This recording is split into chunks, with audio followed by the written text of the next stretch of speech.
ناظرین السلام علیکم، میں ہوں ذیشان علی۔ پیش خدمت ہے ہمارا یہ پروگرام جس میں ہم آج کی دردناک تاریخ یعنی رجب کی 25 تاریخ کے بارے میں بات کریں گے۔ 25 رجب 183 ہجری امام موسیٰ کاظم علیہ السلام کی شہادت کی تاریخ ہے۔ امام موسیٰ کاظم علیہ السلام سلسلہ امامت کی 7ویں کڑی اور امت کے 7ویں رہبر ہیں۔ آپ امام جعفر صادق علیہ السلام کے فرزند ہیں۔ آپ کی ماں کا نام جناب حمیدہ۔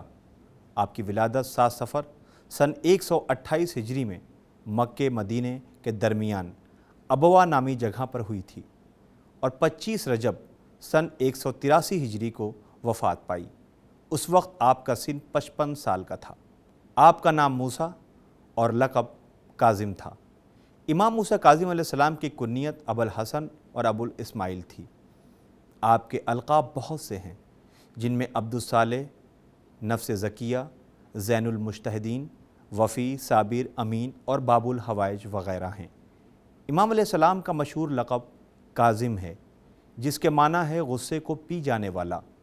اس لقب کی ایک مصلحت یہ بھی ہو سکتی ہے کہ پیغمبران اولو العزم میں جس موسیٰ کا ذکر آتا ہے ان کی صفت قرآن مجید نے غضبناک بیان کی ہے، تو قدرت نے چاہا کہ ایک موسیٰ کاظم بھی پیدا ہو تاکہ دونوں طرح کے الہی کردار سامنے آ جائیں اور تاریخ نبوت و امامت سے یہ فرق ہو جائے۔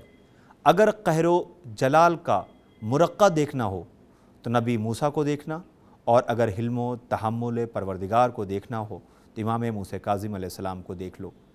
امام علیہ السلام معرفت، فضل و کمال، امام جعفر صادق علیہ السلام کے وارث اور جانشین تھے اور دنیا کے بڑے بڑے عبادت گزار، عالم اور سخی تھے۔ انتہائی قدر و منزلت کے مالک اور عظیم الشان مجتہد تھے۔ آپ بڑی قدر و منزلت والے عظیم الشان حجت خدا ہیں۔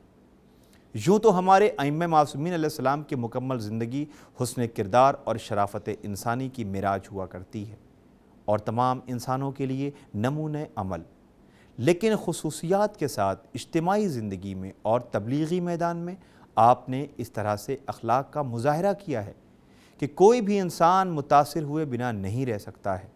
علامہ حلی نے آپ کا ایک تبلیغی واقعہ درج کیا ہے۔ جب آپ بغداد میں انتہائی پریشانی کی زندگی گزار رہے تھے تو ایک دن ایک راستے سے گزر رہے تھے، دیکھا کہ گھر کے اندر رقص و رنگ کی محفل جمی ہوئی ہے اور باہر تک گانے کی آواز آ رہی تھی کہ تبھی گھر کی کنیز کوڑا پھینکنے کے لیے باہر آ گئی۔ تو امام موسیٰ کاظم علیہ السلام نے پوچھا کہ یہ مکان کسی بندے کا ہے یا آزاد کا؟ اس نے فوراً جواب دیا کہ آزاد کا۔ تو امام نے فرمایا کہ بے شک اگر بندے کا ہوتا تو اپنے مالک کی اطاعت کرتا، اور یہ کہہ کر آگے بڑھ گئے۔ کنیز جب گھر کے اندر آئی تو صاحب خانہ نے پوچھا، جس کا نام بشر تھا، تاخیر کا سبب پوچھا۔ اس نے واقعہ بیان کیا تو بشر کے دل پر واقعے کا اس قدر اثر ہوا کہ ننگے پیر دوڑ پڑا اور امام موسیٰ کاظم علیہ السلام سے ملاقات کر کے بارگاہ رب العزت میں استغفار کیا اور تمام عمر اس واقعے کی یاد میں ننگے پیر چلا۔ اور جب کسی نے سوال کیا کہ اس پا برہنگی کا راز کیا ہے تو کہا کہ پروردگار نے زمین کو بساط اور فرش سے تعبیر کیا ہے اور یہ بندے کی مجال نہیں ہے کہ مالک کے فرش پر جوتا پہن کر چلے۔ امام موسیٰ کاظم علیہ السلام کے اس چھوٹے سے جملے نے اس شخص کے زندگی میں انقلاب پیدا کر دیا کہ ایک چھوٹے سے جملے سے اس کے کردار میں اتنا بڑا بدلاؤ آیا کہ ایک شراب و کباب سے تقوی و پرہیزگاری کی منزل تک آ گیا۔ تاریخ نے لکھا ہے کہ بشر کی زندگی میں اتنا بڑا انقلاب پیدا ہو گیا کہ وہ لوگوں کو حکیمانہ کمالات سے نوازا کرتا تھا۔ وہ کہتا تھا کہ آخرت کو اپنا سرمایہ قرار دو تاکہ دنیا میں جو کچھ مل جائے اس سے فائدے میں شمار کرو۔ حدیثوں کی بھی زکوٰۃ ادا کیا کرو کہ کم از کم 200 حدیثوں میں سے 5 پر تو عمل کیا کرو۔ امام موسیٰ کاظم علیہ السلام کا اس واقعے سے صاف ظاہر ہے کہ امام کو کس قدر گانے اور میوزک سے نفرت ہے کہ اس کے سننے والے کو خدا کا بندہ نہیں مانتے بلکہ ایک آزاد انسان مانتے ہیں کہ جس کا کوئی خدا نہ ہو۔ یہ آج کے نوجوانوں کے لیے بہت بڑی بات ہے کہ اس کا امام جس چیز سے نفرت ظاہر کر رہا ہے وہ شخص اس سے بے انتہا پسند کرے اور بنا گانے اور میوزک کے اس کی کوئی بھی تقریب مکمل نہ ہو۔ امام کی اس مختصر سے جملے کے بشر کی زندگی بدل کر رکھ دی۔ وہ اتنا اپنے گناہ پر نادم اور شرمندہ ہوا کہ ساری زندگی پیر میں جوتا تک نہیں پہنا، اور یہاں تک کہنے لگا کہ ائمہ کی بتائی ہوئی 200 حدیثوں میں سے کم 5 پر تو عمل کیا ہی جانا چاہیے، اور اس کو حدیثوں کی زکوٰۃ بھی قرار دیا۔ تو امام کے اس کردار سے صاف ظاہر ہے کہ کسی کو نصیحت کرنے کا انداز کیسا ہونا چاہیے، لہجہ و انداز کیا ہو، الفاظ کیسے ہوں۔ امام نے بتا دیا کہ اگر نصیحت کا انداز اچھا ہوگا تو نصیحت کا اثر بھی ہوگا، اگر انداز خراب ہوگا تو انسان عمل کرنا بھی چاہے گا تو نہیں کرے گا۔ زندگی اور بندگی کو پہچانوانے میں ائمہ معصومین علیہ السلام نے جو کردار ادا کیا ہے، اس کی مثال تاریخ عالم میں کہیں نہیں ملتی۔ امام موسیٰ کاظم علیہ السلام بھی انہی ائمہ اہل بیت کے ایک فرد تھے، لہٰذا آپ کا دور اگرچہ شدت مصائب و آلام کا دور تھا، لیکن آپ نے اپنے فرض منصبی کو ادا کرنے میں کسی طرح کی کوتاہی نہیں کی اور مسلسل حقائق مذہب کو لوگوں کے سامنے پیش کرتے رہے۔ امام موسیٰ کاظم علیہ السلام نے بھی تمام ائمہ کی طرح درس و تدریس کا سلسلہ جاری رکھا، علم کی اہمیت کو بتایا، جیسا کہ آج کے دور میں دینی معلومات کو کوئی اہمیت نہیں دی جاتی، اگر دی بھی جاتی ہے تو صرف قرآنی تعلیم تک ہی محدود کر دیا گیا ہے، جبکہ قرآن مجید قانون حیات ہے۔ اس کے ساتھ ساتھ دینی تعلیمات کے بارے میں فرما رہے ہیں کہ یہ بصیرت کی چابی ہے، علم دین حاصل کرو کہ یہ عبادت کی تکمیل، بلند منزلوں کا دریا اور اعلیٰ مراتب دنیا و آخرت کا وسیلہ ہے۔ عابد کے مقابلے میں عالم کا وہی مرتبہ ہے جو ستارے کے مقابلے میں آفتاب کا مرتبہ ہے۔ جو علم دین حاصل نہ کرے، اللہ اس کے کسی عمل سے راضی نہ ہوگا۔ یعنی دینی علم حاصل کرنے سے انسان عبادت کا صحیح مطلب سمجھتا ہے اور طریقہ بھی۔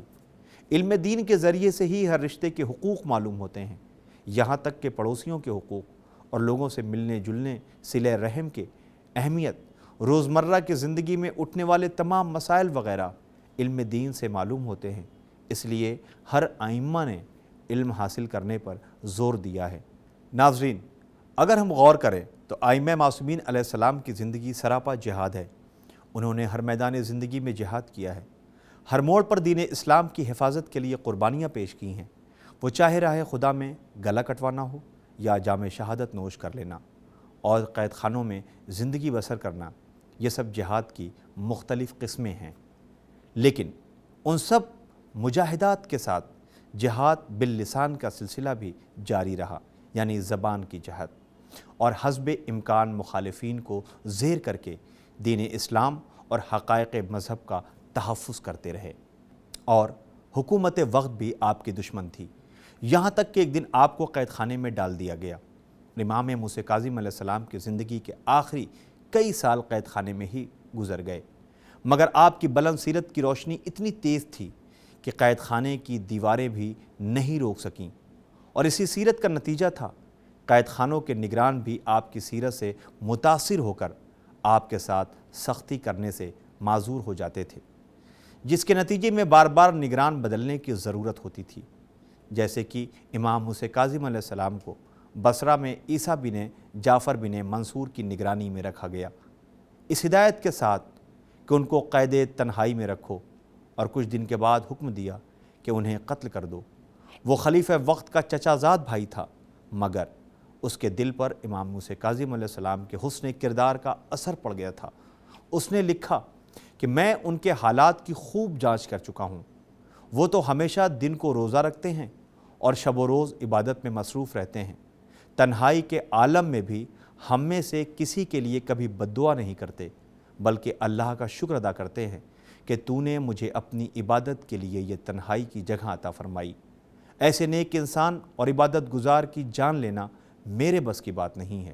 جب اس نے انکار کیا تو آپ کو بصرہ سے بلوا کر بغداد میں فضل بن ربی کے سپرد کر دیا گیا، مگر فضل پر بھی آپ کے کردار کا مشاہدے کا خاص اثر پڑا۔ آخر فضل بن ربی کو بھی ہٹا دیا گیا، پھر یحییٰ بن مکی کو نگران بنایا گیا، تو اس سے بھی مطلب پورا نہ ہونے پر اسے بھی ہٹا کر سندی بن شاہق کو مقرر کیا گیا۔ لیکن یہ ایسا پتھر دل شخص ثابت ہوا کہ ایک دن اس نے ہارون کے اشارے پر آپ کو زہر دغا دے دیا۔ زہر کے اثر سے تمام جسم پر ورم آ گیا، چہرے کا رنگ زرد ہو گیا، اور کچھ علماء کو جھوٹی گواہی کے طور پر تیار کیا گیا کہ امام کو زہر نہیں دیا گیا ہے بلکہ یہ اپنی موت سے دنیا سے جا رہے ہیں۔